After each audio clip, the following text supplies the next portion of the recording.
Oke, Assalamualaikum warahmatullahi wabarakatuh. Selamat siang dan salam sejahtera. Oke, hari ini kita akan menuju pada pertemuan terakhir di perkuliahan statistika dasar periode ini. Ya, kita akan belajar materi terakhir terkait korelasi dan regresi. Ya, nah harapannya materi terakhir yang saya paparkan ini bisa saudara gunakan untuk melengkapi uh, final project yang sudah saya tugaskan kepada kalian. Oke, langsung saja. Garis besar perkuliahan ya atau outline perkuliahan kita pada bab regresi dan korelasi ini.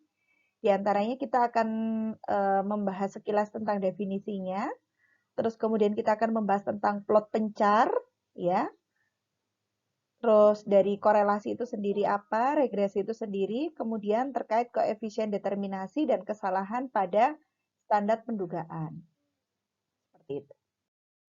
Nah, tujuan pada kita mempelajari bab ini, yang pertama kita bisa melakukan penyusunan atau menggambarkan plot pencar untuk sekumpulan pasangan terurut, pasangan data gitu ya, pasangan data terurut yang terdiri dari X dan Y, seperti itu. Lalu kemudian kita harapannya juga mampu mencari koefisien korelasi, kemudian kita juga bisa melakukan uji hipotesis di mana H0-nya dengan nilai rho sama dengan 0. Lalu kemudian kita juga mampu menemukan persamaan garis regresi, kita mampu mencari koefisien determinasi, lalu kemudian kita bisa menemukan kesalahan standar estimasi, juga interval prediksi, ya, menemukan interval prediksi. Kita akan mempelajari ketujuh poin ini pada minggu ini, pertemuan kali ini, ya. Nah, pertama saya akan membahas terkait plot pencar atau scatter plot, ya.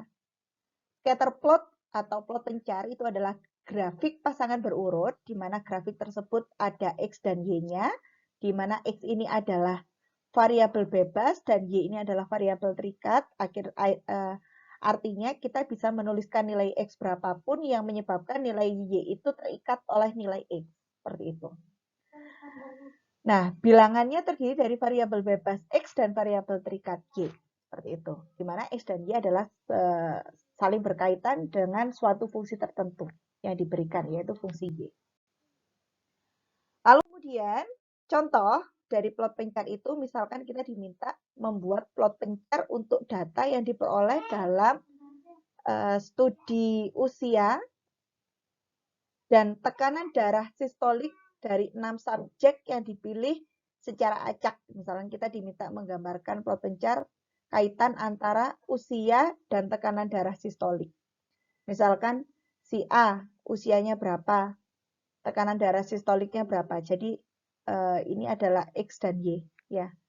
X itu adalah usianya, Y itu adalah tekanan darahnya. ABC itu tadi disampaikan ada 6 subjek, ya. Berarti ada E sampai F. Nanti digambarkan dalam sini, seperti ini misalkan. H adalah H, pressure itu tekanan darahnya adalah Y. Misalkan si A umurnya 43, tekanan darahnya 128. Si B umurnya 48, tekanan darahnya 120, dan seterusnya. Lalu kita diminta menggambarkan plot pencar dari data ini. 43, 48 kita bisa gambarkan ya. Jadi nanti pada sumbu X, jadi kita akan menggambarkan sumbu X dan sumbu Y. Ini sumbu X, ini sumbu Y. Ya nanti kita akan tuliskan berapa nilainya. 43, 128, terus kemudian 48, 120, dan seterusnya. Kita bisa gambarkan dalam bentuk seperti ini. Usianya 48, tekanan darahnya berapa tadi? 123 atau berapa tadi ya? Bisa diingat-ingat ya. Terus umurnya berapa? Jadi kita buat range seperti ini ya. Bu, boleh nggak saya buatkan lebih detail lagi? Misalkan di sini 42, 46, 48 sehingga lebih mudah. Boleh, ya. Jadi kita membuat titik itu dari pasangan antara X dan Y. Seperti itu. Di mana X tadi usia, Y-nya adalah tekanan darahnya. Misalkan ini usia 70, tekanan darahnya 156, misalkan seperti itu. Kita buat titik seperti ini. Nah, titik-titik ini kan tidak membentuk sebuah garis lurus ya. Dia itu memencar, tidak teratur. Ya. Inilah yang disebut graf plot pencar seperti ini. Nah, di sini dikatakan positive relationship karena dia bentuknya itu ke arah bentuk positif. Ya, grafik kalau mengarah ke atas dan ke kanan itu kan positif ya. Kalau ke bawah itu kan negatif. Nah, karena grafik plot pencar ini mengarah ke atas, maka dia disebut positive relationship. Seperti itu. Kemudian pada contoh selanjutnya kita ambil hubungan antara misalkan jumlah ketidakhadiran dengan nilai akhir gitu ya. Ternyata kita lihat untuk mahasiswa yang nilai akhirnya itu jumlah ketidakhadirannya itu semakin besar, nilai akhirnya itu semakin kecil gitu ya. Jumlah ketidakhadirannya semakin kecil, nilai akhirnya semakin besar. Nah, seperti itu. Misalkan kita peroleh seperti ini ya. Dan kita lihat plot pencarnya apa yang terjadi. Dia kalau kita tarik garis, dia mengarah ke bawah. Ya, mengarah ke bawah, maka di sini dikatakan negative relationships. Artinya apa? Bertolak belakang gitu ya. Jadi semakin tinggi ketidakhadiran, nilainya itu semakin jelek. Nah, kalau tadi kan semakin tua tekanan darahnya semakin tinggi, maka relationship-nya positif. Selain grafnya meningkat, hubungannya itu sesuai atau sebanding. Nah, kalau ini malah kebalikannya. Semakin sedikit dia jumlah ketidakhadirannya, semakin tinggi nilainya. Semakin banyak jumlah ketidakhadirannya, semakin rendah nilainya. Nilai yang disebut negative relationship. Selain bentuk grafiknya yang menurun. Lalu kemudian, nah, kalau pencarnya itu malah nggak karu-karuan ya, dia tidak tampak menuju ke relationship negatif, tidak juga tampak menuju pada relationship positif. Bentuk yang tidak beraturan seperti ini dan tidak berpola, maka disebut no relationship. Tidak ada kaitan antara grafik X dan Y. Apakah dia positif relationship atau tidak, atau negatif relationship. Seperti itu. Nah, lalu itu kaitannya dengan apa sih? Kaitannya dengan koefisien korelasi. Apakah itu koefisien korelasi? Tadi ukuran yang menyatakan keeratan hubungan antara plot pencar tersebut. Koefisien korelasi itu selain dengan cara digambarkan, kita juga bisa melihat dengan nilai rho-nya. Ya, nilai rho-nya. Rho itu untuk mengukur kekuatan hubungan antara variabel. Misalkan koefisien korelasi sampel R gitu ya, perkiraan rho dan digunakan untuk mengukur kekuatan hubungan linear dalam pengamatan sampel. Nilainya itu antara min 1 sampai 1. Kalau nilai R-nya itu dekat dengan nilai min 1, maka hubungan linearnya negatif atau negative relationship.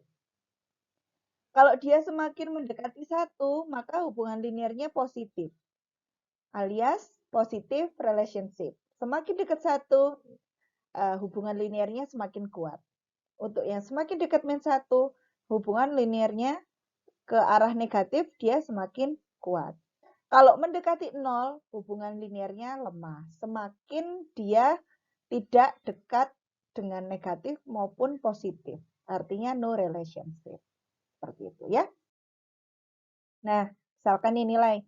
Saya temukan nilai R-nya min 1. Oh, oke, negative relationship. Yang ini, oh ya ini juga negative relationship. Yang ini, wah mendekati 0, berarti dia no relationship. Ini, kalau kita lihat dia ke arah 0,3 nilai R-nya, oh dia positif, masih positive relationship. Kalau plus 1, oh dia positif banget relationship-nya. Karena dia lebih sangat linear ya. Kalau pas 1 sama pas min 1 ini dia terlihat sangat-sangat linear. Grafik linear kan gitu ya. Lurus seperti itu. Seperti ini kira-kira contohnya. Contoh pendekatan nilai R-nya. Nah, kemudian saya kembali lagi tadi, koefisien korelasi tadi dihitung dari data sampel, mengukur kekuatan dan arah hubungan antara dua variabel. Ada koefisien korelasi sampel yang dilambangkan dengan R dan koefisien korelasi populasi yang dilambangkan dengan rho. Ya, ini bukan P tapi rho. Ya. Terus, ini tadi yang saya gambarkan ya, rentang nilai untuk koefisien korelasi semakin dekat dengan -1, dia strong negative relationship. Kalau lebih dekat dengan 1, strong positive relationship. Kalau dia semakin mendekati 0, maka no linear relationship. Seperti itu. Dan ini adalah rumus korelasi, rumus untuk menghitung koefisien korelasi R. Padahal tinggal menggunakan ya, memanfaatkan nilai N-nya, di mana N ini adalah jumlah pasangan datanya ada berapa. Ya, X dan Y-nya saya rasa semuanya tadi sudah tahu, tinggal kita libatkan pada rumus ini akar ya. Saudara masukkan, saudara bisa menghitung rumus untuk koefisien korelasi R dengan menggunakan rumus itu. Contoh ya. Contoh penyelesaian koefisien korelasi. Hitung koefisien korelasi untuk data usia dan tekanan darah berikut. Yang masalah yang tadi. Kita hitung jumlah X-nya, berarti jumlah usianya tadi kita total. 40 ditambah berapa, tadi totalnya berapa. Terus jumlah tekanan darahnya ada 120, 150, 170, kita total jumlahnya berapa. Kalau jumlah X kali, total X kali Y berarti masing-masing X dan Y itu dikalikan, kemudian dijumlahkan. Oh, ini diperoleh nilainya 47.634, misalkan ya. Ini ribu ya. Terus kemudian jumlah X kuadrat, nilai X itu masing-masing dikuadratkan, kita jumlahkan. Oh, ini kita bisa dengan mudah menggunakan Excel ya. Terus nilai Y dikuadratkan, terus kita jumlahkan nilainya ini. Lalu kita masukkan kepada rumus yang sudah saya tunjukkan di slide sebelumnya. Kita hitung dengan menggunakan kalkulator dan kita peroleh nilainya 0,897. Kita lihat dia mendekati nilai 1. Berarti dia positive relationship. Seperti itu. Mudah ya? Lalu, signifikansi koefisien korelasi. Koefisien korelasi populasi, atau kita sebut dengan nilai rho, adalah korelasi antara semua kemungkinan pasangan nilai data, di mana ada X dan Y, yang diambil dari suatu populasi. Dan kita bisa mengujinya, untuk menguji korelasi yang signifikan antara variabel dalam populasi, kita bisa menggunakan uji hipotesa. Ya, uji hipotesa. Oke, H0 kita tulis rho-nya sama dengan 0, dan H1 kita tulis rho-nya tidak sama dengan 0. Lalu kita lakukan uji hipotesa ya. Nah, kemudian di beberapa pertemuan sebelumnya, saya sudah menyampaikan ya, ketika kita menemukan nilai N data itu kurang dari 30, maka kita perlu melakukan uji T. Kalau lebih dari 30, kita perlu melakukan uji Z. Nah, oleh karena itu di sini saya tampilkan rumus untuk menghitung nilai uji T untuk koefisien korelasi. Ya, rumusnya adalah seperti ini. T sama dengan akar N-2 per 1 min R kuadrat. Nilai R-nya tadi diperoleh dengan rumus sebelumnya. Dengan derajat kebebasan, degree of freedom, sama dengan N dikurangkan 2. Seperti itu. Contoh, uji signifikansi koefisien korelasi untuk data usia dan tekanan darah. Gunakan alfanya sama dengan 0,05 dan R-nya adalah 0,897. Ini kebetulan kita sudah dapat nilai ininya ya, jadi nggak perlu susah-susah. Lalu, bagaimana langkah penyelesaiannya? Langkah pertama, kita akan menyatakan hipotesis, di mana H0-nya adalah rho sama dengan 0, dan H1-nya adalah rho tidak sama dengan 0. Langkah kedua, kita temukan nilai kritisnya. Karena alfa sama dengan 0,05 dan terdapat derajat kebebasannya ya, 6 dikurangkan 2 sama dengan 4, ya, ada 4 derajat kebebasan. Maka nilai kritisnya adalah kita gunakan dengan menghitung uji T ya. Kita gunakan rumus uji T karena dia adalah sama dengan dan tidak sama dengan, maka dia uji dua arah gitu ya. Dua arah sehingga uji T-nya adalah plus 2,776 dan T sama dengan min 2,776. Nilai ini diperoleh dari tabel. Anda cari tabelnya ya. Nilai ini Anda cari dengan tabel dengan memanfaatkan nilai alfa sama dengan 0,05 dan derajat kebebasannya adalah 4. Lalu kemudian kita hitung nilai tesnya. Kita hitung nilai T T-nya dengan rumus yang tadi saya berikan, akar apa tadi ya, N-2 dan seterusnya. Lalu kita lihat hasilnya dengan menggunakan kalkulator, kurang lebih nilainya T sama dengan 4,059. Sudah diverifikasi. Nah, sekarang kita lihat apakah nilai ini ada di wilayah nilai kritis atau tidak, gitu ya. Jika kita gambarkan ya, T-nya adalah 2,776, yang ini adalah min 2,776, berarti dia lebih besar daripada T, gitu ya. Karena nilai ini adalah lebih besar dari T, maka dia berada di titik kritis. Kalau berarti di titik kritis, berarti dia tolak H0. Ya, tolak H0. Sehingga keputusannya apa? Ringkas hasilnya, maka ada hubungan yang signifikan antara variabel usia dengan tekanan darah. Seperti itu. Hipotesis nolnya tadi rho sama dengan 0 ya. Tidak ada hubungan ya. Karena kalau rho-nya sama dengan 0 kan berarti no relationship ya. Ya. Karena dia tolak H0, maka kita pilih yang rho-nya tidak sama dengan 0. Berarti ada hubungan. Entah itu positif atau negatif, kita tidak arahkan ke sana. Yang penting dia rho-nya tidak sama dengan 0. Berarti ada hubungan antara usia dengan tekanan darah. Seperti itu. Silakan jika ada yang ingin ditanyakan, dicatat. Kita akan diskusikan di sesi tanya-jawab nanti. Oke, kemudian saya sekarang menuju pada regresi. Ya, plot pencar untuk data usia dan tekanan darah tadi menampilkan pola linear karena hubungannya positif tadi ya. Kita dapat memodelkan hubungan ini dengan sebuah garis lurus. Garis regresi ini disebut garis yang paling sesuai atau garis regresi. Di mana garisnya adalah seperti ini. Persamaan linear. Saya rasa semuanya sudah familiar ya. Persamaan linear itu bentuknya seperti ini. Nah, bagaimana rumus untuk menghitung regresi dengan bentuk linear seperti ini? Kita bisa manfaatkan rumus ini. Juga rumus ini. Di mana nilainya yang sudah kita peroleh, kita akan masukkan kepada persamaan. Ya, jadi nilai A dan B-nya itu diperoleh dengan bentuk seperti ini. Nah, nilai ini diperoleh dari mana? Ya dari data yang kita peroleh. Tadi kan kita ada hubungan antara X dan Y ya. Kalau misalkan dalam contoh-contoh sebelumnya sudah saya bahas, X itu usia, Y itu tekanan darah. Kita hitung secara manual ya. Biasa, sum itu adalah jumlahan biasa. Kita bisa dengan menggunakan Excel dengan mudahnya. Lalu kita masukkan ke rumus mencari A dan mencari B. Ini kita jadikan pada, kita substitusikan pada persamaan garis untuk regresi garis. Ya. Contoh, kita diminta mencari. Temukan persamaan garis regresi untuk data usia dan tekanan darah. Datanya yang tadi, gitu ya. Jadi kita akan masukkan nilai X dan Y, X kuadrat disamkan, Y kuadrat disamkan, dan seterusnya.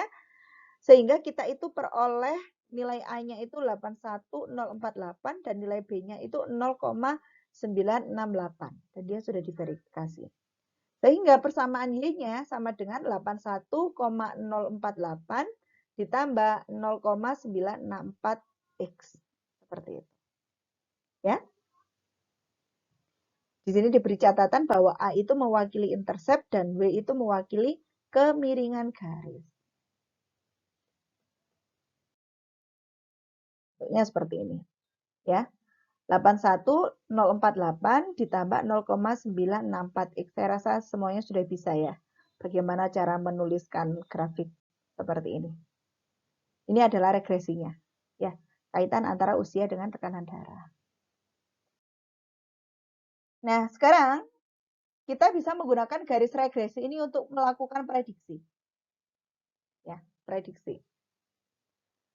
Garis regresi dapat digunakan untuk memprediksi nilai variabel terikat untuk nilai tertentu dan nilai variabel bebas X. Jadi kita bisa meramalkan lah ibaratnya, memprediksi kemungkinan nilai selanjutnya itu berapa, gitu ya. Garis regresi tersebut bisa kita gunakan. Gunakan nilai X dalam wilayah eksperimental saat memprediksi nilai Y. Oke, jelas. Kita mau pakai usia yang berapa aja, gitu ya. Kita akan sesuaikan. Contoh, gunakan persamaan garis regresi untuk memprediksi tekanan darah seseorang yang berusia 50 tahun. Tadi kan kita tidak masuk ya, nilai 50 tahun berapa. Jadi kita akan coba ambil, karena Y sama dengan 81048 ditambah 0,964X, maka kita masukkan nilai X-nya adalah 50. Ya, usia itu kan X-nya. Kita masukkan, oh kita ketemu 129,248. Kita bulatkan sesuai dengan aturan pembulatan. Oh, berarti kira-kira kalau orang usianya 50 tahun, itu tekanan darahnya adalah 129 sistolnya. Seperti itu. Ya. Oke. Perhatikan bahwa nilai 50 itu berada dalam kisaran nilai X. Ya. Nilai 50 itu berada dalam kisaran nilai 40 dan 70 yang tadi diberikan. Sehingga nilai yang bisa diprediksi adalah nilai-nilai yang tidak disebutkan, tapi pada kisaran nilai yang diberikan. Seperti itu. Oke, kemudian untuk selanjutnya, mohon maaf ini saya agak ngebut ya. Nanti jika memang ada yang kurang dipahami, nanti bisa ditanyakan saat sesi tanya jawab. Ya. Nah, selanjutnya kita bisa menghitung koefisien determinasi dan standar error dari estimasi, gitu ya, dengan mengikuti penjelasan saya di bawah ini. Ya, yang pertama koefisien determinasi. Koefisien determinasi itu dilambangkan dengan nilai R kuadrat. Dia adalah ukuran variasi variabel yang dependen, yang terikat, yang dijelaskan oleh garis regresi dan variabel independen, variabel bebas. Jadi di sini variabel independennya adalah X dan variabel dependennya adalah Y. R kuadrat ini dia disebut kuadrat koefisien korelasi. Dengan nilai koefisien non-determinasi adalah 1 dikurangkan nilai R kuadrat. Contohnya nih, jika nilai R adalah 0,90, ya, maka nilai R kuadrat sama dengan 0,81. Kemudian koefisien non-determinasi dapat kita hitung dengan cara nilai 1 dikurangkan R kuadrat, yaitu 0,19. Nah, kemudian kita akan lanjutkan dengan koefisien determinasi dan standar error dari estimasi, gitu ya. Standar error dari estimasi. Oke, dan untuk kesalahan standar pendugaan, biasanya standar error, kesalahan standar pendugaan ini ya, standar error of estimate ini ya. Kesalahan standar pendugaan ini dilambangkan dengan SEST, gitu ya. SEST, estimation ya. Yaitu standar deviasi, S-nya adalah standar deviasi, dari nilai Y yang diamati terhadap nilai Y diprediksi, nilai Y yang diprediksi, gitu ya. Saya ulangi. Jadi SEST, S ini standar, S standar deviasi, ini EST ini estimation, gitu ya. Standar deviasi dari nilai Y yang diamati terhadap nilai Y yang diprediksi. Ini kurang bagus susunannya karena saya Google Translate dari bukunya berbahasa Inggris, seperti itu ya. Rumusnya bisa dilihat seperti ini. Ini adalah rumus dari estimasi standar error. Nilainya dihitung dengan cara mengikuti ini atau mengikuti ini. Ya. Oke. Contoh penyelesaiannya. Melalui persamaan regresi, seandainya ini kita sudah punya ya, persamaan regresinya sudah diberikan, Y sama dengan 55,57 ditambah 8,13X, dengan nilai N-nya adalah 6, hitunglah S estimation atau standard deviation estimation atau standard error estimasi. Oke, kalau dilihat di sini berarti nilai I-nya adalah 55,57 dan nilai B-nya adalah 8,13. N-nya adalah 6, kita langsung masukkan ke rumus. Ya. Sehingga nilai EST-nya adalah 6,48. Ya, diverifikasi. Lalu kemudian kita menghitung interval prediksi. Bu, kalau untuk kasus sebelumnya tadi, ketika nilai regresinya itu belum ditemukan bersama regresinya, berarti kita harus mencari dulu nilai regresinya. Ya, sehingga kita bisa gunakan, temukan nilai A dan B-nya, dan dimasukkan pada rumus SEST. Kemudian untuk interval prediksi. Interval prediksi adalah interval yang dibangun dari nilai Y yang diprediksi untuk nilai X yang ditentukan. Ini adalah nilai prediksi. Nilai Y yang diprediksi atau Y aksen dan nilai X yang ditentukan. Untuk nilai alfa yang diberikan, kita dapat menyatakan dengan prosentase keyakinan 1 min alfa dikalikan 100%. Bahwa interval akan berisi rata-rata aktual dari nilai Y yang sesuai dengan nilai X yang diberikan. Ini adalah rumus untuk prediksi interval ya. Interval prediksi di sekitar nilai Y aksen, Y prediksi, gitu ya. Kita bisa hitung dengan menggunakan rumus ini. Y min T alfa per 2 SEST dikalikan ini kurang dari Y kurang dari ini. Jadi kita perlu menghitung ini. Dengan degree of freedom atau derajat kebebasan N-2. Nanti bagaimana kita mengerjakannya? Nggak hafal rumusnya banyak sekali. Saya mempersilakan saudara untuk membuka rumus yang diberikan untuk menyelesaikan permasalahan yang ada. Ya, untuk statistik saya memperbolehkan. Contoh penyelesaian interval prediksi atau prediksi interval. Seorang peneliti mengumpulkan data yang ditampilkan pada slide berikutnya, ya. Jadi nanti akan ada datanya dan menentukan bahwa ada hubungan yang signifikan antara usia mesin fotokopi dengan biaya perawatan bulanannya. Di mana ditemukan persamaan regresinya Y sama dengan 55,57 ditambah 8,13X. Temukan interval prediksi dengan interval kepercayaannya 95% untuk biaya perawatan bulanan mesin yang berumur 3 tahun. Oke, kita bisa gunakan rumusnya. Ini adalah mesinnya. Mesin berumur 1 tahun, biayanya $62. Mesin umur 2 tahun, $78, dan seterusnya. Ya. Langkah pertama kita akan menghitung nilai ini, dan ini. Kita bisa langsung menghitung dengan Excel dari data tersebut. Kita temukan nilai ini. Terus kita akan menghitung nilai Y prediksi untuk X sama dengan 3. Berarti tinggal kita masukkan dari nilai regresi, X-nya ini 3 tahun tadi ya. 3 tahun sejumlah nilainya adalah 79,96. Sekarang kita hitung SEST. Rumusnya yang sudah saya tunjukkan tadi, kita masukkan rumus. Dari rumus yang diberikan, kita bisa menemukan hasilnya 6,48.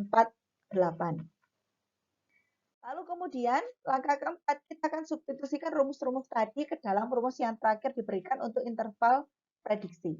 Pertama kita hitung uji T untuk alfa per 2, nilainya adalah ini, di mana dengan derajat kebebasannya adalah 4, untuk interval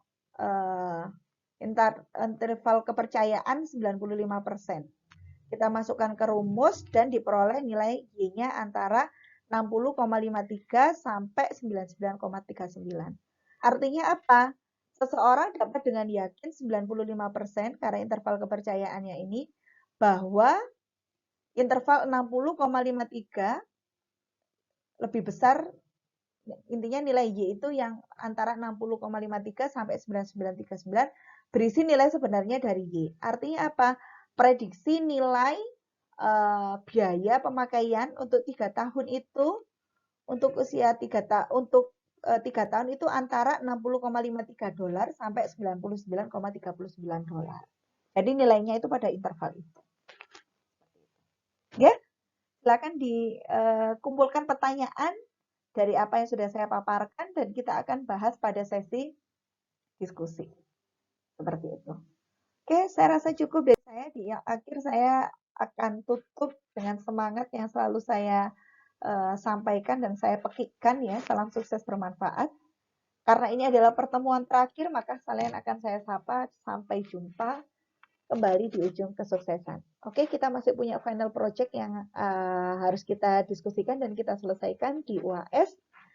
Demikian akhir pertemuan dari saya untuk kuliah statistika dasar. Salam hormat saya untuk kedua orang tua kalian di rumah. Saya akhiri. Assalamualaikum warahmatullahi wabarakatuh.